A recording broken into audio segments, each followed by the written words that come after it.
परमात्मा कहते हैं जन्म मरण का रोग लगाया, तृष्णा बढ़ रही खासी, और आने जाने की आवागमन की डोर गले में या पड़ी काल की फांसी, जग सारा रोगी यारे।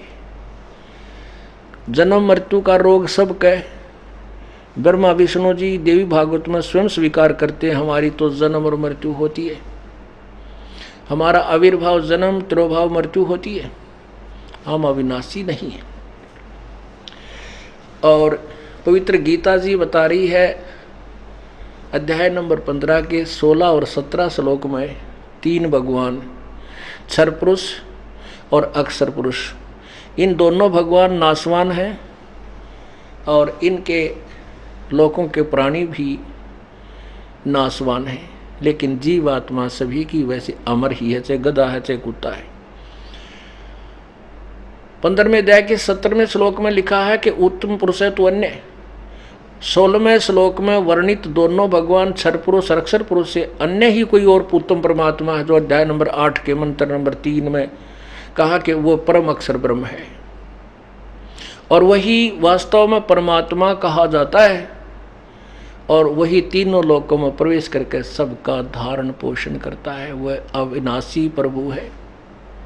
गीता जी अध्याय नंबर 8 के श्लोक नंबर 20, 21 और 22 में स्पष्ट किया है कि वो अव्यक्त, तीसरे नंबर का जो अव्यक्त भगवान है, वो सभी प्राणियों के नष्ट होने पर भी कभी विनाश को प्राप्त नहीं होता।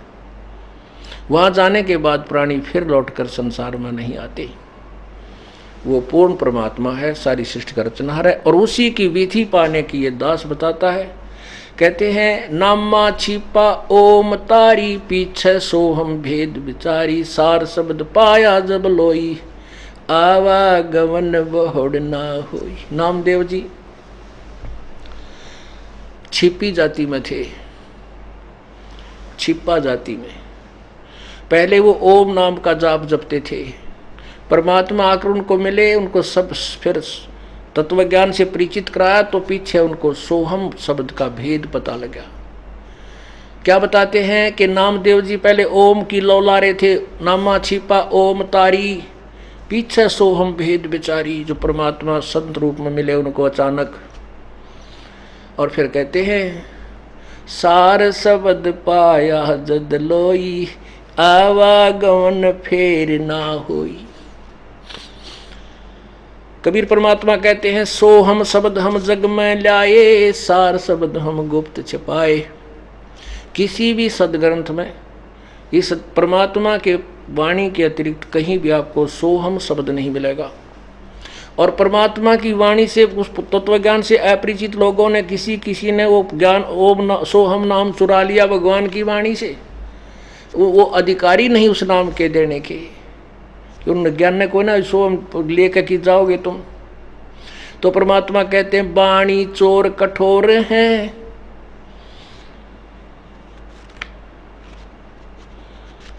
परमात्मा कहते हैं कि भेखों के लश्कर फेरे ये वाणी चोर कठोरे, सतगुर धाम ना पहुंचेंगे ये 84 के डोर। ये डांगर हैं 84 लाख योनियों में घूमने वाले।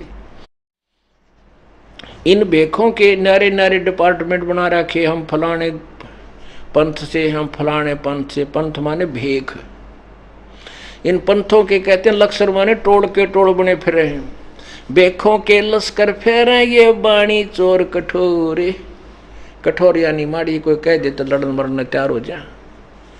और सतगुर धाम सतलोक में न जाएंगे ये 84 के ढोरे। ओए परमात्मा की वाणी को चुरा कर नकली सांग जोड़े बैठे हैं। कोई 5 नाम देता है, कोई कुछ देते हैं, सारे नकली सांग हैं, कति झूठे। और इनको कति, इनके कोई रास्ता नहीं इनके पास, ये दुनिया को गुमराह किए हुए।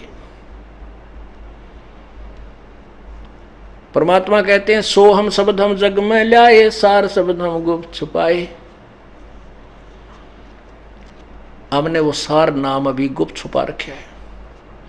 एकाध हंस को दिया है, उनको प्रतिज्ञा दिला दी थी कि अभी नहीं बताओगे, नहीं तो नकली संत पंथ इन हमारे नामों का आगे प्रदान करते पाएंगे तो तत्व ज्ञान को उलझ पुलझ कर देंगे। अब सभी संतों के, सभी ऋषियों के हमारे पास वो वे ऑफ वर्शिप रखे हैं, उनकी लिखी हुई बुक, और वो 100 वर्षों से चले आ रहे हैं। वो ये नहीं कह सकते हमारे गुरुजी यूँ नाम ना दिया करते, तो वो सारे फेल हो जाएंगे।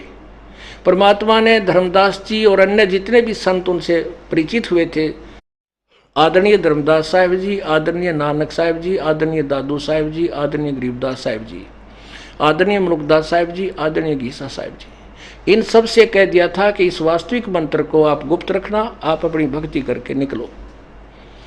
धर्मदास तो लाख दुहाई, ये सार शब्द कई बार न जाई, सार शब्द बार जो पढ़ी, ये बिचली पीढ़ी हंसनी तेरही। धर्मदास और सभी संतों को कहा था तुम्हें लाख दुहाई, इस सार शब्द और सार ज्ञान को अभी किसी से बताना नहीं।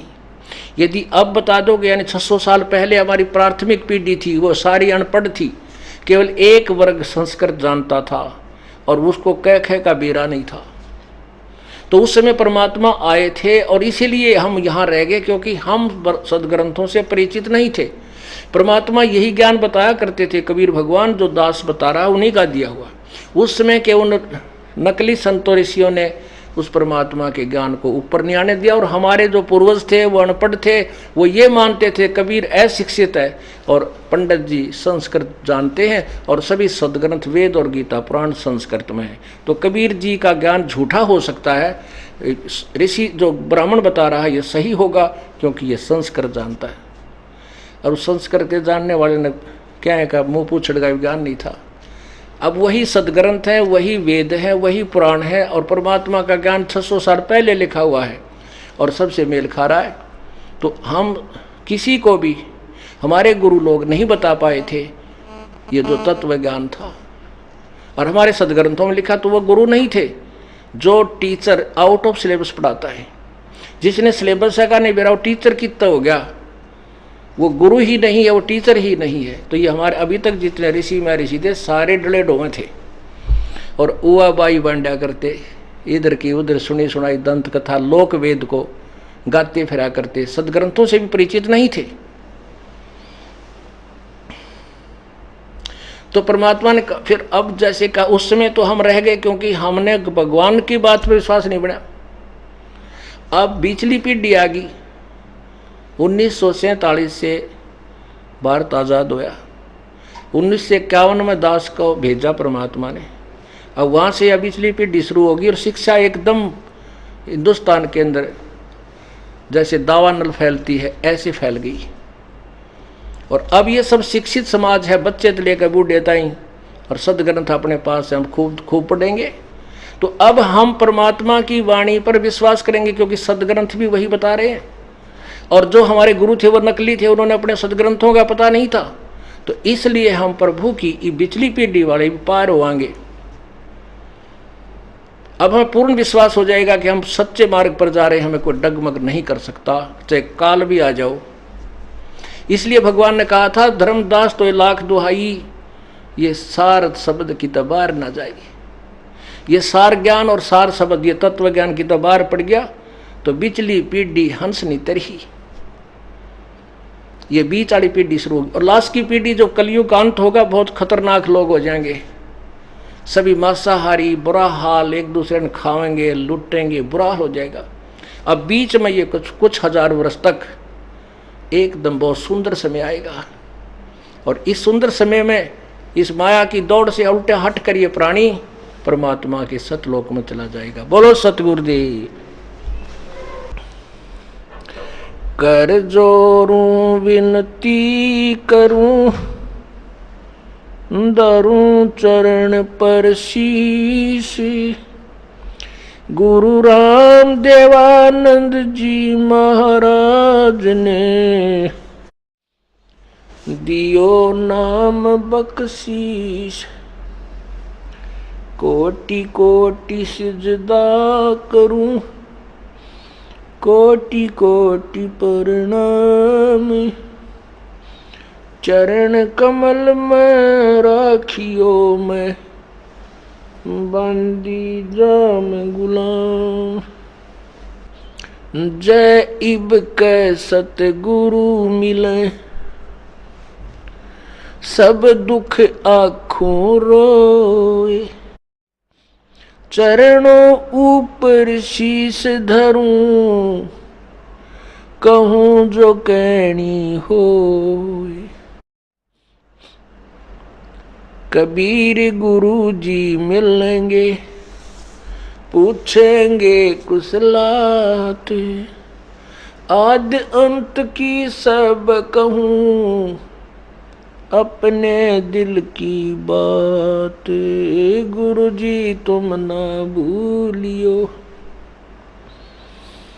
चाहे लाख लोग मिल जाएं। हमसे तुमको बहुत है, तुमसे हमको नहीं। तुम्हारे विसारे क्या बने, किसकी शरण में जाऊं। शिव बिरंच मुनि नारदा,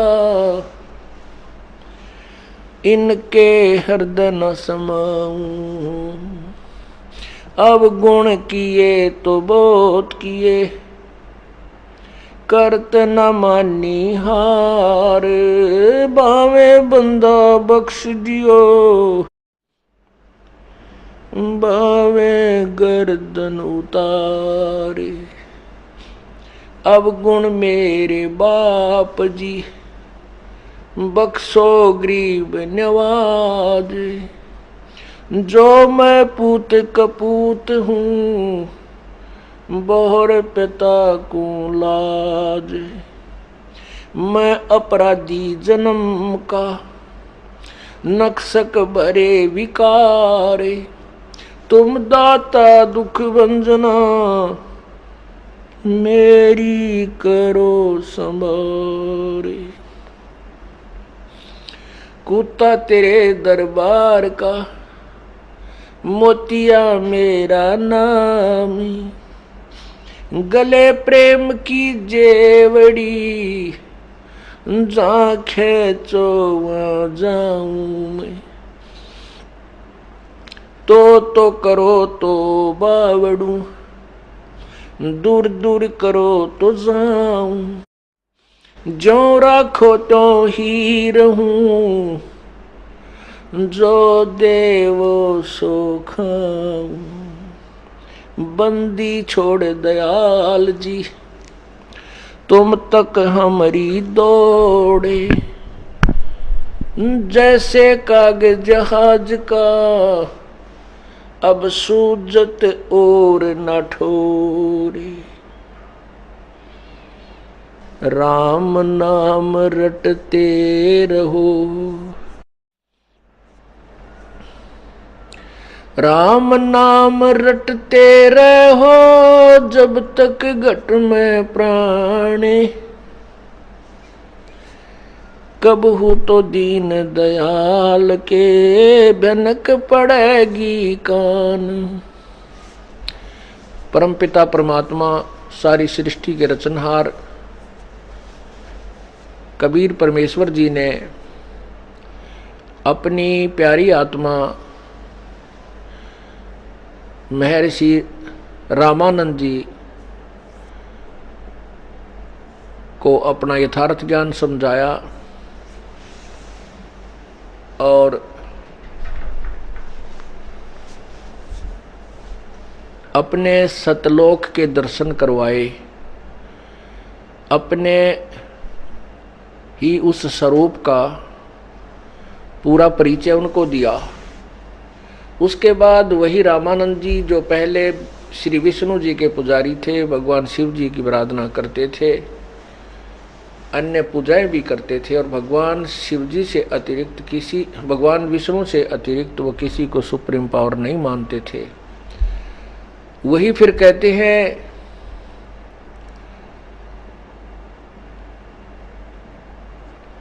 बोलत रामानंद जी सुनो कबीर करतारे। गरीब दास सब रूप में तुम ही बोलने हारे। तुम साहेब तुम संत हो, तुम सतगुरु तुम हंस। गरीबदास तुमरे रूप बिना और न दूजा अंश, कि आपके अतिरिक्त इस पूरे ब्रह्मांडों में कोई भी प्रभु अंश मात्र भी भगवान नहीं है। पुण्यात्माओं, हम जिन भगवानों को सुप्रीम पावर मानते थे, श्री ब्रह्मा जी, विष्णु जी और शिव जी को, और जिनकी थोड़ी सी बुद्धि अन्य इनसे हटकर थी, वो ब्रह्म तक को पूर्ण परमात्मा मान बैठे थे, पूर्ण प्रभु मानते थे। अब इस तत्व ज्ञान रूपी रोशनी में हमें पता चला कि किस देव की कितनी सतिथि है।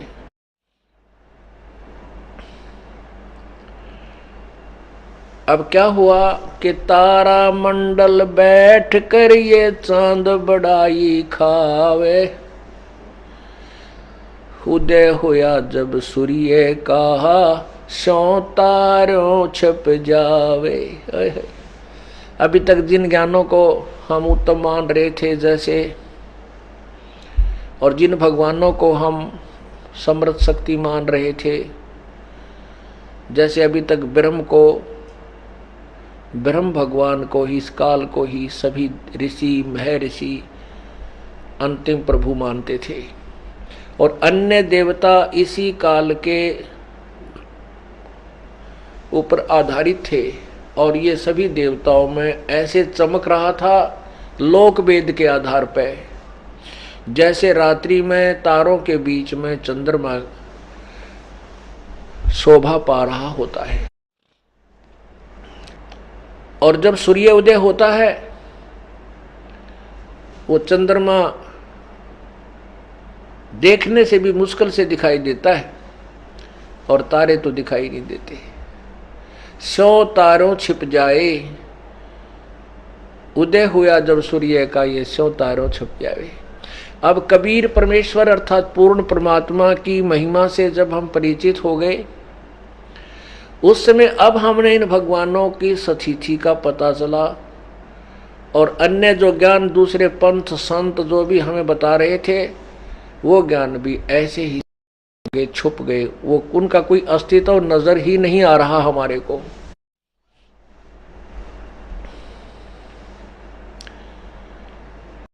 रामानंद जी प्रश्नोत्तरी फिर भी करते हैं, क्योंकि ये पुराना रंग अज्ञान का जो चढ़ा हुआ युगों युगों से जो हमारा रंग है, ये जल्दी सी दूर नहीं होता। फिर भी कोई ना कोई पापड़ी रह जाती है इसके ऊपर, कहीं ना कहीं कोई लेयर शेष रह जाती है। रामानंद जी ने प्रश्न किया कि हे परमात्मा कबीर भगवान, अब आपके मैंने साक्षात दर्शन हो चुके हैं, आपकी सतिथि से मैं परिचित हो चुका हूं, परंतु फिर भी मेरा ये अज्ञान जो है अब भी अंदर से मुझे कचोट रहा है। आपकी आज्ञा हो तो मैं कुछ प्रश्नोत्तर और करना चाहता हूं। परमेश्वर ने कहा कि स्वामी जी, आप मुझे अपना दास समझें, आप मुझे अपना शिष्य माने। रामानंद जी कांप रहा है, हाथ जोड़कर कहता, प्रभु अब दास से ये नहीं हो सकता, अब मैं आपको अपना शिष्य ग्रहण नहीं कर सकता। रो रहा है बुजुर्ग व्यक्ति, 104 साल का व्यक्ति, और कह रहा प्रभु मैं आपको, अब वो तो अनजानपने में मुझसे जो कुछ भी कहा गया वही पाप मुझसे अभी धोया नहीं जा रहा है, और मैं आपको शिष्य नहीं कह सकता।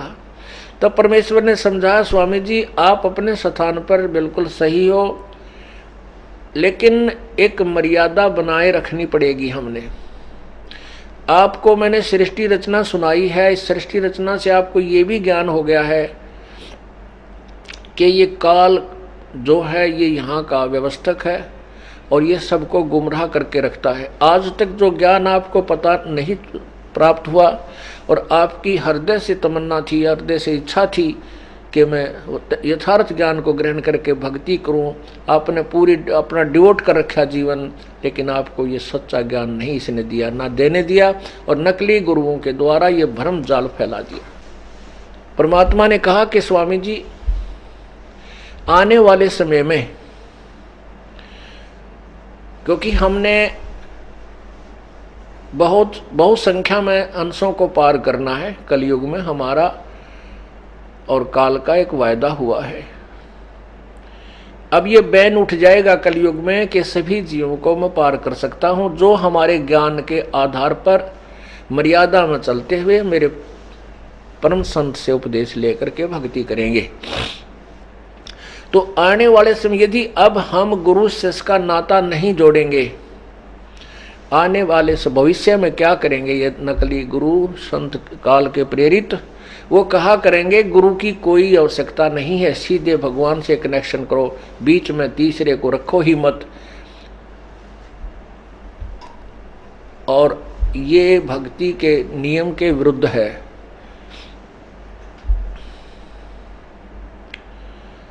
परमात्मा ने कहा गुरु बिन माला फेरते, गुरु बिन देते दान, गुरु बिन दोनों निष्फल हैं, चाहे पूछो वेद पुराण। गुरु बिन वेद पढ़े जो प्राणी, समझे न सार रहे अज्ञानी। गुरु बिन काहू न पाया ज्ञाना, जो थो था बुछड़े किसाना।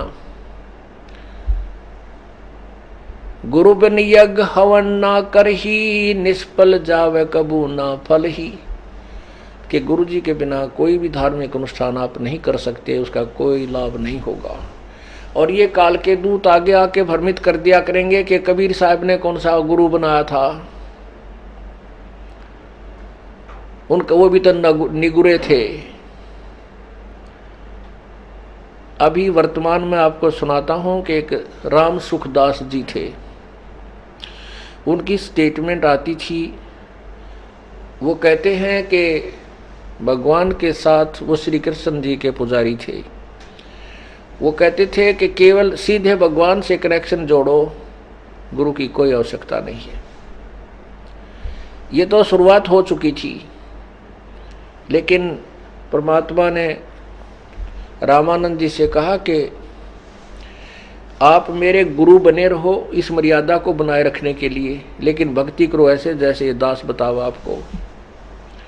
इसलिए लिखा है गरीबदास साहिब ने कबीर परमेश्वर की महिमा के रामानंद से लक्ष गुरु, रामानंद से लाख गुरु, ये तारे शिष के भाव, और चेलों की गिनती नहीं जो पद में रहे समय। कि रामानंद जैसे लाख गुरु वो शिष्य बना लक्ष्य गुरु का अर्थ होता उद्देशित, जिसने विष्णु जी के पास जाने का उद्देश्य बना रखा था। अटल नियम अपना अटल ये फाइनल फैसला कर चुके थे, अटल निर्णय था उनका कि मैंने विष्णु जी के लोक जाना है। उसका लक्ष्य चेंज कराया, उसका उद्देश्य चेंज किया, मालिक ने बदल दिया। कैसे बदला? चेला बन के, पहले शागिर्द बना, उनका शिष्य बना। रामानंद से लक्ष्य गुरु और तारे शिष्य के भाई, और चेला की गिनती नहीं जो पद में रहे समाये, यानी जो परमात्मा के द्वारा बताए गए ज्ञान में उन्हीं के पद्धति यानी वे ऑफ वर्शिप, पूजा की विधि के अनुसार जो लगे रहेंगे, शिष्यों की तो गिनती नहीं, वो कितने पार कर देंगे। इस बात को रामानंद जी ने एक परमात्मा का आदेश मान करके स्वीकार किया कि मैं अपने मुख से आपको शिष्य नहीं कहूंगा, लेकिन जनता की दृष्टि में आप भले ही मुझे गुरु मानते रहो, मेरी दृष्टि में आप मेरे भगवान बने रहोगे। अब रामानंद जी प्रश्न करते हैं कि हे कबीर जी, जैसे श्री कृष्ण जी ने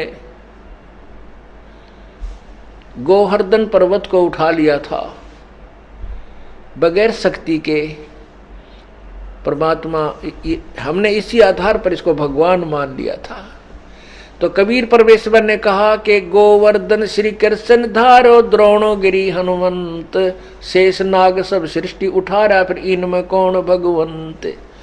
परमात्मा ने कहा यदि आप जी की बुद्धि केवल इतना ही काम कर रही थी कि श्री कृष्ण जी ने एक गोवर्धन पर्वत उठा लिया गिरिराज को, तो हनुमान जी द्रोणागिरी पर्वत को उठाकर लाए आप ही की कथाओं में, और आप ही के दंत कथाओं में, आप ही के लोक वेद से आप कह रहे हो कि शेष नाग ने सारी सृष्टि यानी एक ब्रह्मांड को उठा रखा है। तो भगवान कौन हुआ? शेष नाग हुआ श्री कृष्ण जी। श्री कृष्ण जी तो इस पृथ्वी पर खड़ा था, जो शेष नाग ने उठा रखी, और उस पर से एक पत्थर उठा लिया, उसकी तुलना में एक पहाड़, तो भगवान को और किसको मानोगे? अब रामानंद जी ऐसे निर्णायक उत्तर सुनकर के गदगद हो जाता है, आंखों में पानी भर लेता है, उस बालक के मुंह की तरफ देख रहा है, बुजुर्ग व्यक्ति जैसे अपने पोते ने प्यार में देखा करे, और वो तो सामने भगवान बैठे। तो उसमें फिर परमात्मा कहते हैं, फिर वो प्रश्न करता भगवान, रामानंद जी ने प्रश्न किया कि भगवान श्री रामचंद्र यानी विष्णु जी ने समुद्र के ऊपर पत्थर तरा दिए थे, हम तो इस कारण से उनके ऊपर इतने आसक्त थे कि वो तो भगवान न पड़े हैं। परमात्मा कहते हैं तुमने ये ना पता वो पत्थर तराए किसने थे,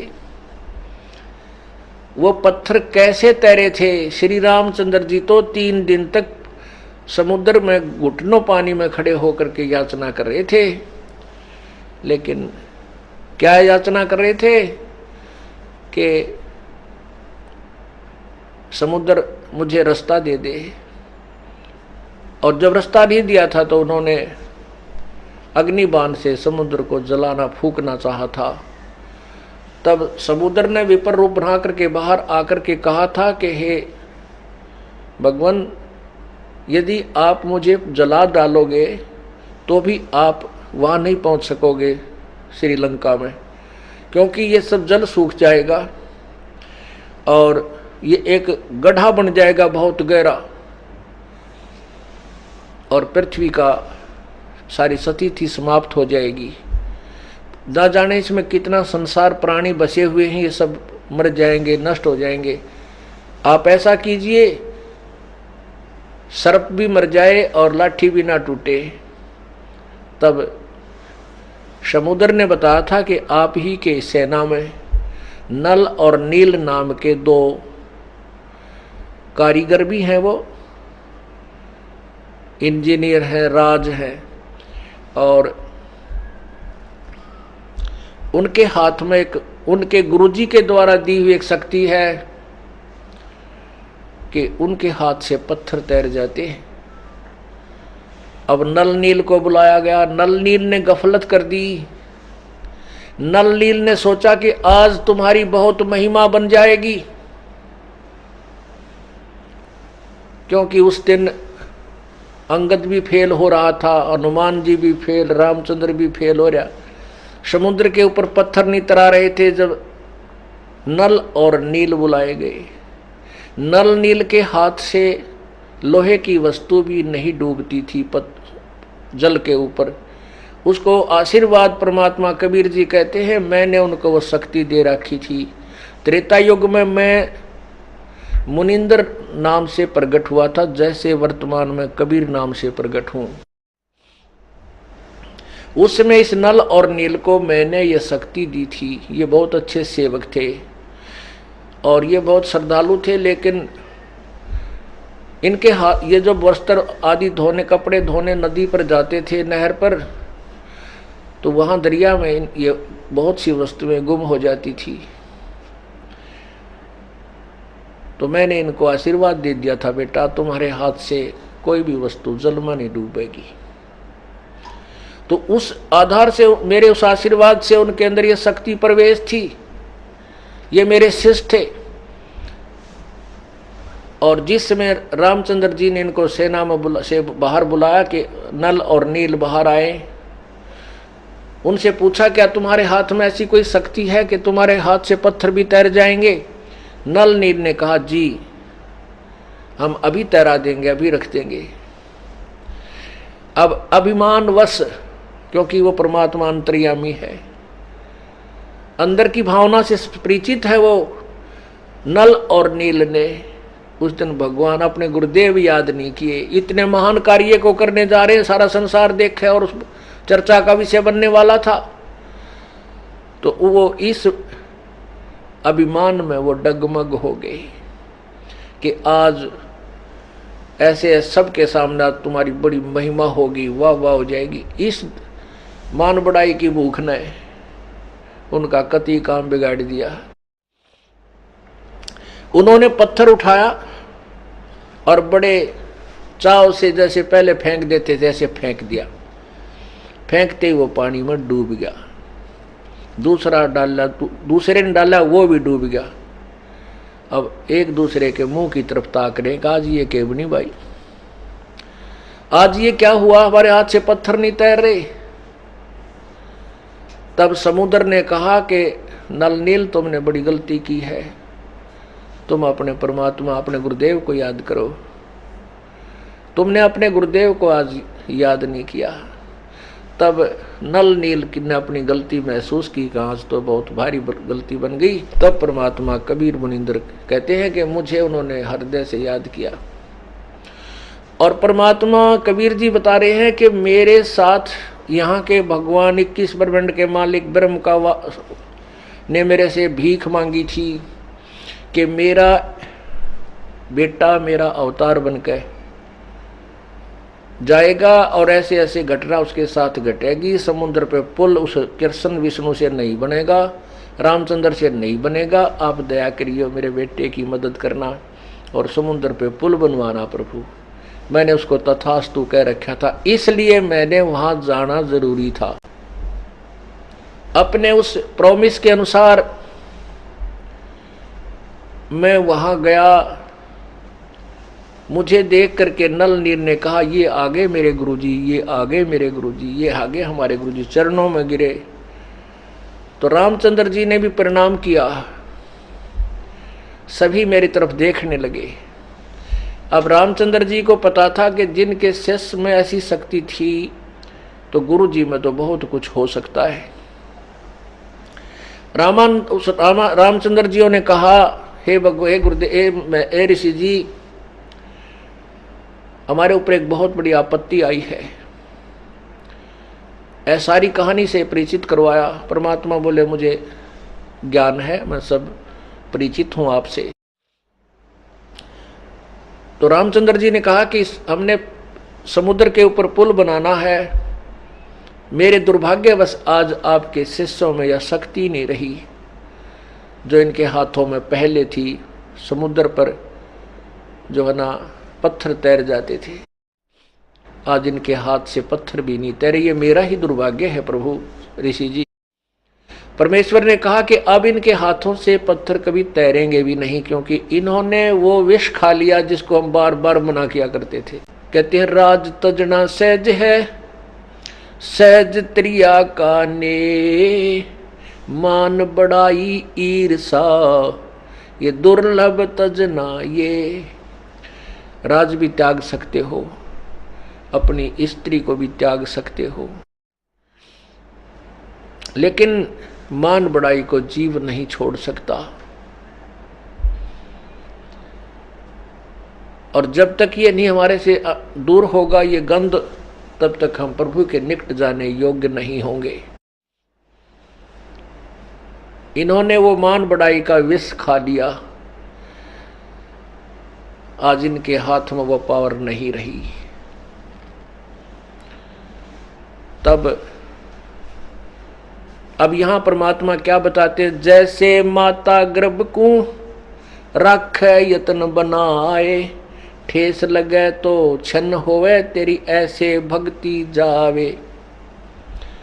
जैसे किसी बहन को परमात्मा दया करते हैं, गर्भ रह जाता है, गर्भ में लाल होता है, बच्चा बेटा या बेटी होती है, तो उस गर्भ से वो कितनी चिंतित होती है कि हे परमात्मा, कहीं ऊंचे नीचे में पैर ना रखा जा, मेरा गर्भ खराब हो जाए। कोई ऐसी गर्म चीज ना खाई जा जिससे मेरा बालक गिर जावे। यानी रात्रि के समय सोते समय भी वो एकदम फड़क के उठती है, कहीं मेरे बालक पर दाब ना आ गई हो। कहते जैसे माता गर्भ को राखे यतन बनाए और ठेस लगे तो छन हो जा तेरी, ऐसे भक्ति जाए।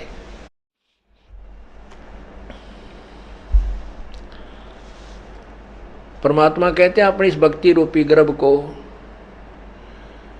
ऐसे यतन से संभाल के रखना जैसे माता गर्भ को रखती है, कहीं ठेस लग जाए यानी कोई मर्यादा भंग हो जाए और तुम्हारी भक्ति नष्ट ना हो जाए। इतने चिंतित रहोगे तो तुम इस भक्ति रूपी लाल को सफल कर पाओगे।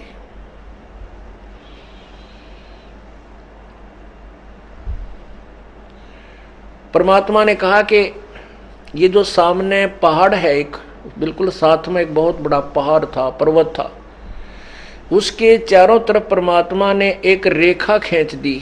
अपनी सोटी ते डंडा ले रखा था, इतनी सारी लाठी, और उसके चारों तरफ एक लाइन खींच दी ऐसे चारों तरफ घूम कर परमात्मा ने कि इसके बीच बीच के पहाड़ ये पत्थर उठा लो, ये सब मैंने हल्के कर दिए अपनी शक्ति से।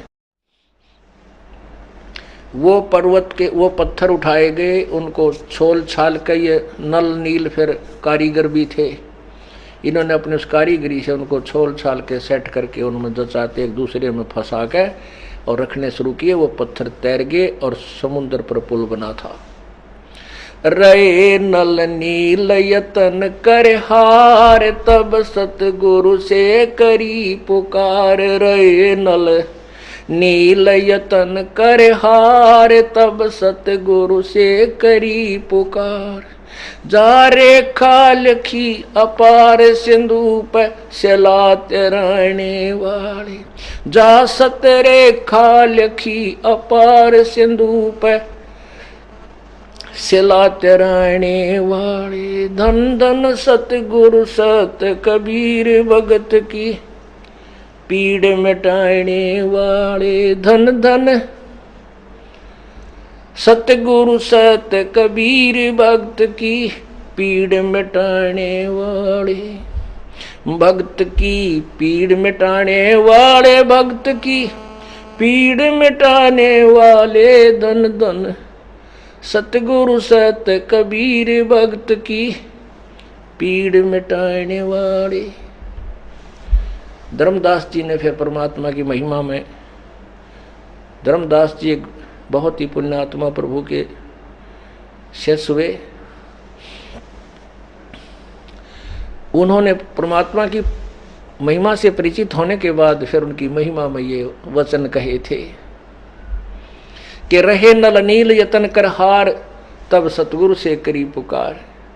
आपने जा सतरेखा खींची अपार सिंधु पर सला तराने वाले। धन धन सतगुरु सत कबीर भगत की पीड़ मिटाने वाले।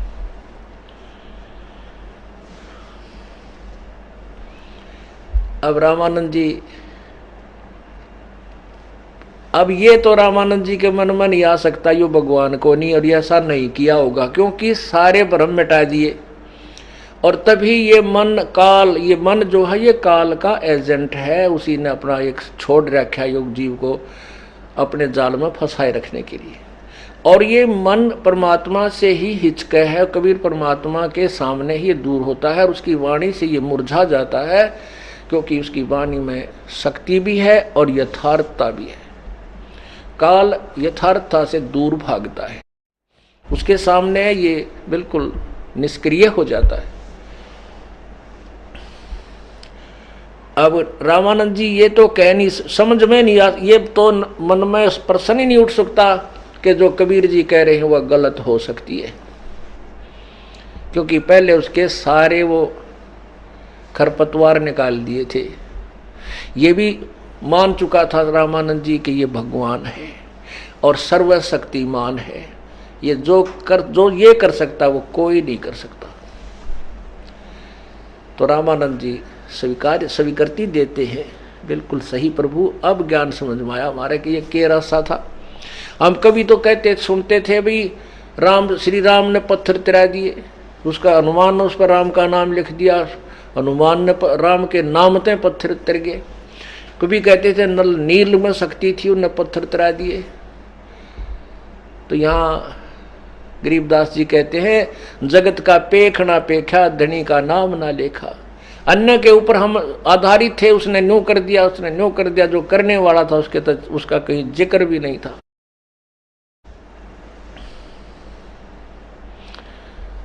तब परमात्मा उनको कहने लगे कि यदि आपने आपकी बुद्धि काल ने बंद कर रखी है सभी प्राणियों की जो मेरी शरण में नहीं आते तब तक, जैसे कि आपने इसी बात से श्री रामचंद्र जी को सुप्रीम पावर मान लिया कि उसने समुद्र पर पुल बना दिया। चल आपकी बात को हम बड़ी मानते हैं कि यही मान लेते हैं। तो अगस्त ऋषि ने ये सारे सातों पी लिए थे।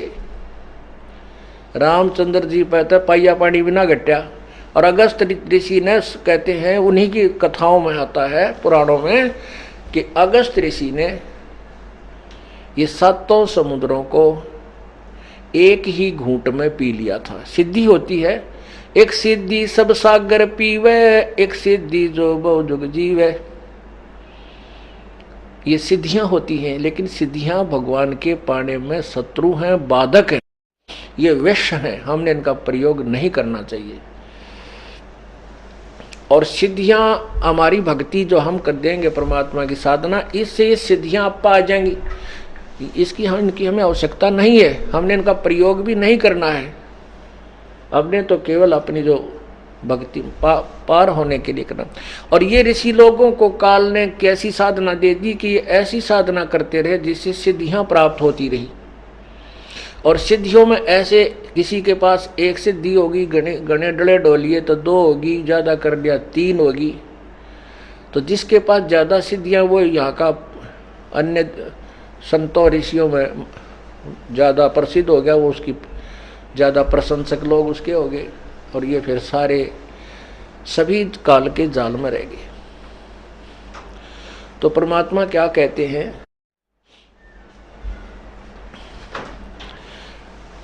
समुद्र पाट लंका गयो, सीता को भरतारे, अगस्त ऋषि ने सारे पी लिए, इनमें कौन करतारे। एक सीता का पति, और मान लीजिए समुद्र ने के ऊपर पत्थर तिरा कर समुद्र वहां तक चला भी गया, तो इसी से आपने भगवान मान लिया। अगस्त ऋषि ने ये सातों पी लिए थे, तो इनमें कौन भगवान हुआ। फिर क्या कहते हैं,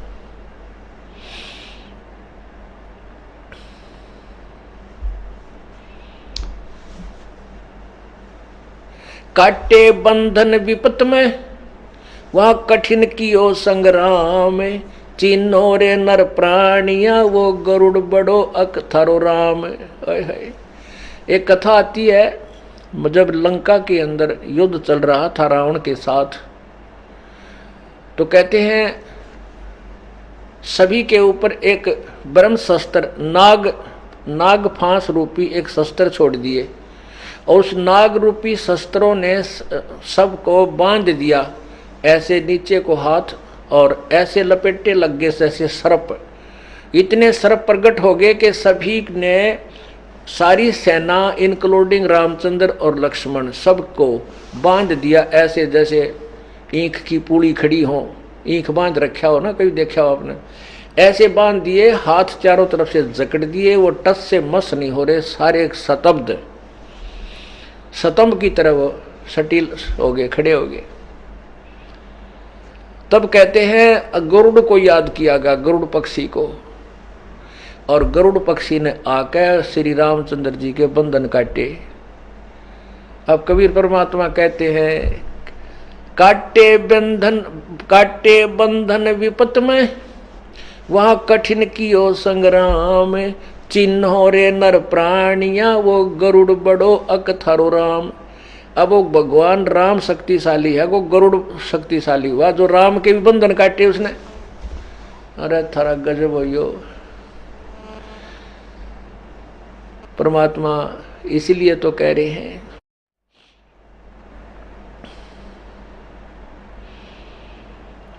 दिक्कत के तो नैन चश्मिए फेरा मोतिया बंदरे।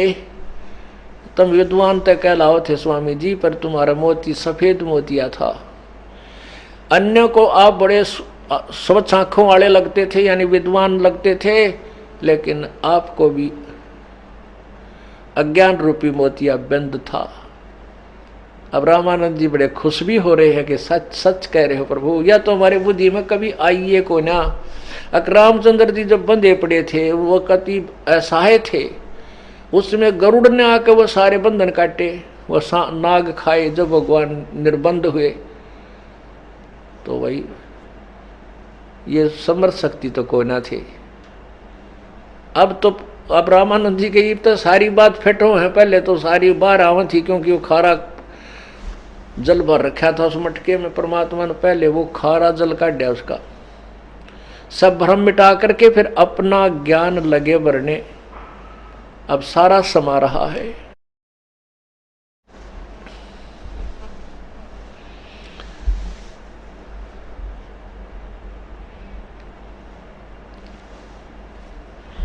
रामानंद जी ने फिर प्रश्न किया, कुछ देर शांति सी करके कहने लगे, परमात्मा एक खरपतवार और उठ गया। प्रभु बोले, सारे बताए बताए, क्योंकि जब तक संशय जीव के समाप्त नहीं होंगे ये भक्ति नहीं कर सकता। रामानंद जी ने कहा कि भगवान, एक समय अर्जुन को अभिमान हो गया था कि कहने लगा था, भगवान मेरे जैसी सेवक आपका कोई नहीं। उसके भ्रम को मिटाने के लिए कि सेवक था वही तो न देखे को नहीं, अर्जुन चल तुझे सेवक दिखा के लाता हूँ। मन में भगवान ने, श्री कृष्ण ने ऐसा सोचा। कहते हैं वो ताम्र राजा मोर ध्वज के वहां पर गए थे, दो साधु का रूप बनाकर दोनों, और मोर ध्वज अपने पुत्र ताम्र ध्वज को राज तिलक करने वाला था, यानी उसको गद्दी पर बैठा रहा था। अब पहले संत होया करते थे और वो सिद्धि वाले होते थे, और सभी को पता होता था कि जो परम संत हैं वो जो मांगे उनको ना नहीं करना चाहिए, और उनकी शब्द में शक्ति होती है, वो कुछ और ही अच्छा लाभ दे जाते हैं, ऐसा उनको पूरा विश्वास था। तो भगवान श्री कृष्ण और श्री अर्जुन, और उन्होंने अपनी माया से एक शेर ले लिया, शेर प्रकट कर लिया। तीनों के तीनों मोरध्वज राजा के दरबार में चले गए। मोरध्वज राजा ने कहा, आओ बैठो ऋषि संतजन, और भोजन की बताओ। श्री अर्जुन और कृष्ण जी ने कहा, भोजन हम खाएंगे, लेकिन पहले हमारे शेर को खिलाइए, ये मांस खाएगा। राजा ने कहा, जो आज्ञा आपकी। श्री कृष्ण जी बोले साधु रूप में कि और सुन राजन, ये शेर मनुष्य का मांस खाता है, ये जो है ना किसी अन्य प्राणी का मांस नहीं खाता। राजा ने कहा, जैसी आपकी आज्ञा, इनको मनुष्य का मांस ही खिलाएंगे। फिर कहने लगा, सुन बात और सुन, ये किसी कदे कोई पल्लेदार न पकड़ लियाओ, ये उसका मांस नहीं खाएगा, ये तुम्हारे अपने ही परिवार के सदस्य का, तुम तीनों में से एक का मांस खाएगा। राजा कहने लगा, जो आपकी आज्ञा, हम तीनों में से ही आपके शेर का आहार देंगे। अब वो तीनों जने वहीं खड़े हैं, कौन? मोरध्वज, उसकी पत्नी और पुत्र ताम्रध्वज। मोरध्वज कहता है, पिताजी, राजा कहता है कि बच्चों, अपनी पत्नी को कि आप और पुत्र, इसको मैंने राज तिलक दे दिया है, ये राजा बन गया, तुम अपने बेटे की मदद करती रहना, इनको तुम राज्य करो, और मैं शेर का आहार बनूंगा। मोरध्वज कहता है। रानी कहती है कि मैं पति भर्ता पत्नी हूं और पति भर्ता पत्नी का पति उससे पूर्व पहले नहीं मर सकता, और मेरा काम पूरा हो चुका है, आपको एक संतान उत्पन्न हो चुकी है, दोनों पिता पुत्र तुम राज करो और मैं शेर का आहार बनूंगी।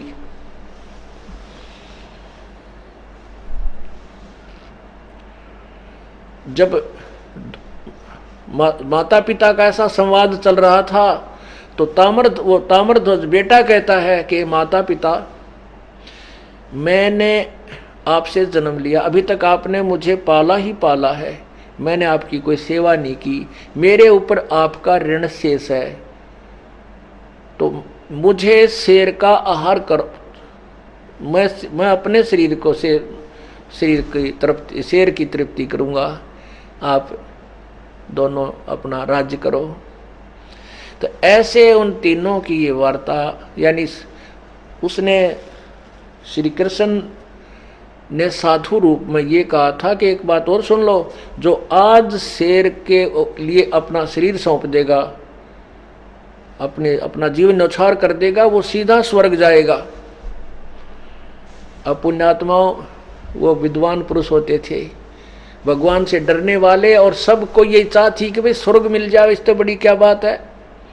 देखो, भक्त का जो उद्देश्य होता है परमात्मा प्राप्ति, अब उसने जिस भी इष्ट की साधना कर रखी है वो मिलने जा रहा है, तो कहते वो भगत वही है, चाहे शर भी मांगे तो भी तुरंत दे दे, क्योंकि उसी के लिए तो प्रयत्न हो रहा सारा कुछ। और सिर साटे जब भगवान मिले तो भी सस्ता जाने। तो इस बातों से वो परिचित होकर के उन्होंने स्वर्ग तक का ही बेरा था, ज्ञान था, तो उसी की चाह थी। और आज संत कह रहा है कि जो आज शरीर देगा उसको स्वर्ग मिलेगा, तो अब कहते हैं वैराग नाम है त्याग का इन 5-25 माह। अब ये वैराग्य है कि इसके अंदर लोभ भी हो, लालच हो तो ऐसा हो, बेईमाना हो तो ऐसा हो, तीनों के अंदर ये उमंग थी कि आज मेरा दाव लग जा, ये फिर देख लेंगे, आज मेरा दाव लग जा, मैं स्वर्ग चला जाऊं, ये शरीर मेरा जो है ना काम आ जाओ आज संत के। और ये कह रहे हैं कि तुम्हें स्वर्ग मिलेगा, क्योंकि संत के वचन अटल माने जाते थे। अब तीनों ने लालच आ गया, रानी अपनी अटकल लावत, मेरा सूत बैठ जा, स्वर्ग जाने का, शरीर तो खत्म होना ही आज ना तो कल होएगा। अब लड़का अपना लालच सोच रहा है कि माता पिता मार गए, दाव तो रह गया, तो उसने अपनी तरफ से दाव लगाया कि मेरा दाव लग जाए, मेरा शरीर शेर के काम आ जाए, मैं स्वर्ग चला जाऊं। तो कहते हैं लोभ करे तो ऐसा करे, बेईमान ना करे तो ऐसा करे, भगवान की तरफ समर्पण का। तब श्री कृष्ण जी कहने लगे, भाई तुमने कुछ ये क्या नाटक बना रखा है, ये शेर भूखा मर जाएगा, इतने तुम्हारा फैसला होगा। तो तीनों ने कहा कि आप हमारा निर्णय कर दो, आप जिसका आज्ञा दोगे उसी का मांस जो है हम आपको समर्पण कर देंगे। श्री कृष्ण ने कहा कि भाई तुम अपने पुत्र का मांस और हमारे शेर के निमित्त कर दो, और पुत्र को तुम दोनों अपने हाथ से काटो स्नान करके, इसके सिर पे आरा चलाओ। और एक ध्यान रखना, इसका जो लेफ्ट का जो यानी बायां जो अंग है, इसको जैसे बीचों बीच काटा जाएगा तो लेफ्ट साइड जो होगा बायां अंग, उसको बाहर फेंक देना। इसको शेर नहीं खाएगा, केवल राइट को खाएगा।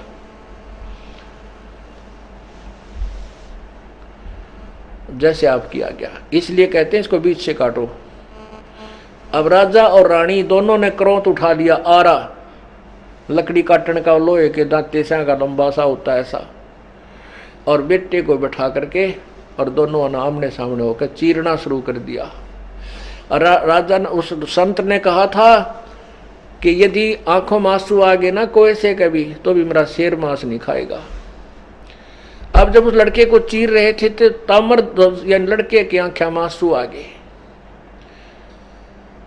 आंसू आते ही और वो इतने मुहारा चल ही रहा था, और ताम्रध्वज कि प्राण पखेरु उड़ गए। उधर से वो दो श्री कृष्ण साधु रूप में खड़े होकर चल पड़े। कहने लगे भाई हम नहीं तुम्हारे यहाँ, तुम तो नकली आदमी हो रहा है, तेरा बेटा रोने लग गया, इसकी आंखें में पानी आ गया, हम नहीं तेरा, अब वो छोरा मर गया, लड़का मर चुका है और संत अतिथि रूप में आए संत रुष्ट हो गए। पहले ये आज भी वही ऐसा है, लेकिन अब संत कोई रहा को ना, बहुत कम है।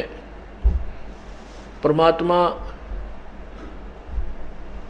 आप ही स्वयं खुद आते हैं, चाहे वो यहाँ के लोग वाले हैं थोड़ी बहुत वो कर जाते हैं टिकावा सा, और वैसे पूर्ण परमात्मा आते तब तो लीला अलग ही होती है।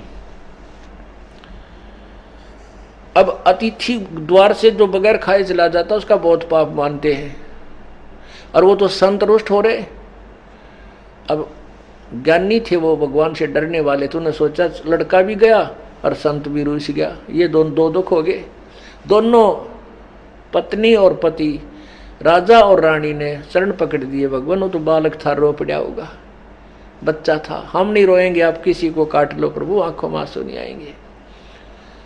तो खुश हो गया साधु, खुश हो गया, वापस आकर बैठ गया। ये रामानंद जी कथा सुना रहे, मीठी मीठी, जो बार बार सुनाया करते थे, कि वापस आकर बैठ गया और फिर लड़के के आरा खींच के बाहर निकलवा दिया और ताम्रध्वज को जीवित कर दिया। से परमात्मा सुन रहे हैं उस प्यारी आत्मा, क्योंकि वो पुराना रंग, वो पुरानी मित्रता, पिछली यारी ना टूटती जल्दी सी। वो श्री कृष्ण की महिमा गदगद होकर सुना रहा है, बड़ा प्रसन्नता से सुना रहा है। परमात्मा सुन रहे हैं। जब वो लड़का जीवित हो गया तब उसे पिताजी बोला, बेटा आपकी आंखों में आंसू क्यों आ गए थे? उसने कहा कि पिता, भगवान श्री कृष्ण की तरफ मुखारविंद होकर के कहने लगा कि भगवान मैं ममता में नहीं रोया, मैं किसी अपने प्राण पखेरु के लिए नहीं रोया था, मैं इसलिए रोया था कि मैं इतना नीच व्यक्ति हूँ, मैं इतना नापाक हूँ, मैं आधा पवित्र हूँ, क्योंकि आपने ये शब्द कहे थे कि इसका आधा शरीर शेर खाओगा, आधा नापाक है, इसको बाहर फेंक दीजिए। मैं इसलिए रो रहा था कि कभी मैं स्वर्ग ना पहुँचूँ, और मैं पूरा पवित्र नहीं था, और कहीं मेरा शरीर पूर्ण रूप से आपका काम ना आया हो, मैं इस दुख में रो था मालिक। और किसी प्रकार से अपने जीवन के लिए नहीं रो रहा था, ना किसी राज के लिए रो रहा था। आप तो संत हो, अंतर्यामी हो, अंदर झांक कर देख लो मेरे।